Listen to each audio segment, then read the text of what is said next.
सवाल करना मेरा। देखिए, धीरेन्द्र जी अगर हैं लाइन पे या मेरी बात को सुन रहे हैं तो मैं उनसे अनुरोध करूंगा कि ये आपका कमेंट अच्छा भी है और इस कमेंट में एक चीज दिख रही है। आप किसी को टारगेट मत करिए। जो क्या कौन कह रहा है, आप ये देखिए कौन मेहनत कर रहा है, कौन काम कर रहा है, आप उसके साथ भरोसा करिए, संगठन में आस्था विश्वास रखिए। किसी को टारगेट मत करिए। जिसकी जो भावना है उस हिसाब से आदमी बात करता है। बिल्कुल मुझसे बिल्कुल माननीय मंत्री जी ने कहा कि हम बात कर लेंगे, तो मैंने आपको बताया कि मंत्री से बात हो गई है। और मुझको जिस समय बुला करके डीजी और प्रमुख सचिव ने कहा कि आपके पत्रावली वापस आ गई, चुनाव के बाद होगा, तो मैंने तत्काल उसी दिन शाम को बोल दिया कि अब चुनाव के बाद होगा। तो ये एकदम बिल्कुल आईने की तरह साफ होना चाहिए। कौन क्या कह रहा है, कौन किसके पास जा रहा है, कौन। बाबा, अभी बाबा से ही बात हुई, उन्होंने कहा चुनाव बात करेंगे। मैंने तुरंत, मुझे नहीं कहना चाहिए क्योंकि अब लोग प्रमाण मांगते हैं। मैं शाम को 6:30 बजे गया, 7 बजे मुलाकात की बात थी, किसी के माध्यम से मैं गया था। और जब ये बात हो गई कि चुनाव के बाद करेंगे तो हम किससे कह दें कि हम मिलकर के आए हैं, बहुत तीर मार दिए।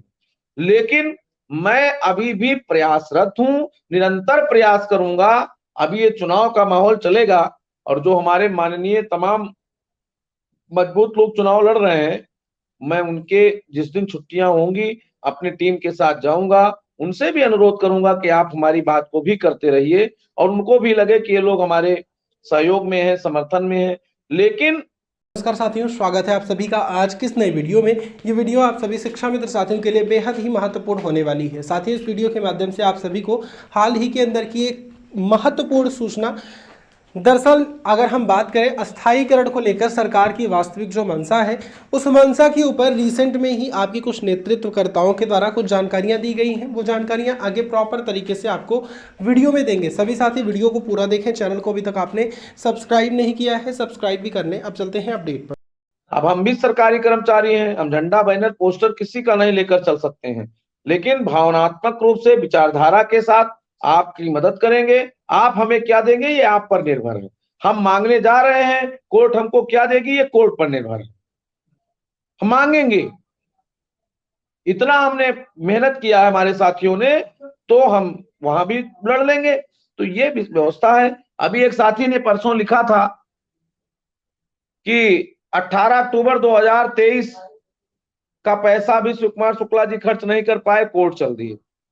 तो मैं आपके चैनल के माध्यम से उनको भी बता दूं कि जितना हमारे जिलाध्यक्ष साथी जानते हैं, जो सहयोग आया उससे 1 लाख रुपया अधिक खर्चा हुआ।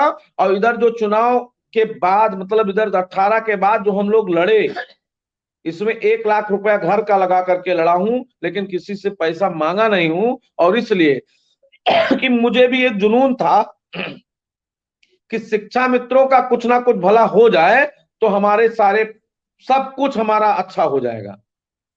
हमारे भाई बहन खुशहाल होंगे तो हम कहीं भी कुछ कर लेंगे। तो इसलिए सबकी भावनाओं का जवाब मैं नहीं दे सकता, सबकी भावनाओं के साथ मैं नहीं बह सकता। लेकिन जहां भावनाओं की बहुमत होगी उस काम को करने में हमें कोई दिक्कत भी नहीं है।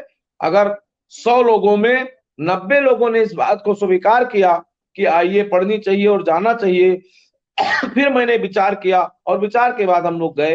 तो मुझे लगता है, परमात्मा की क्या मर्जी है ये मैं नहीं जानता, लेकिन कुछ ना कुछ विचार तो आया ही होगा लोगों के दिल में कि शुक्ला जी से कहेंगे तो कुछ अच्छा हो सकता है।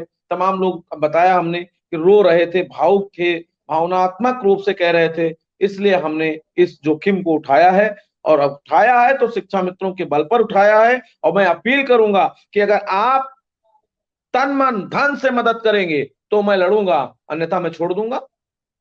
ये विचार तो आपके हैं, अकेले में थोड़ी ना लड़ सकता हूं सुप्रीम कोर्ट में। अकेले रमेश मिश्रा सुकुमार शुक्ला थोड़ा लड़ पाएंगे। ये आप पूरे समूह की जिम्मेदारी है कि आप थोड़ा थोड़ा सहयोग करेंगे तो हम एक बड़े वकील को खड़ा करके अपनी बात को कहने का प्रयास करेंगे। मिश्रा जी, बहुत बहुत सबको धन्यवाद। और सभी लोग लगे अननेसेसरी कमेंट ना करें, किसी के ऊपर व्यक्तिगत कोई टिप्पणी ना करें, चाहे वो उमेश पांडे जी हो, चाहे वो अभय सिंह जी हैं, चाहे वो तमाम टीम के साथ ही काम कर रहे हैं, संगठन के साथ ही काम कर रहे हैं। अपनी अपनी विचारधारा के साथ लोग आते हैं और अपनी अपनी भावनात्मक रूप से बातें कहते हैं। लेकिन जो पारदर्शी व्यवस्था के साथ वो पूछना चाहते हैं धीरेन्द्र जी, वो कोई कह नहीं सकता। मैं तो खुल के कहता हूं कि जो बातें हमें आगे बताई गई वो मैंने आपको बताया।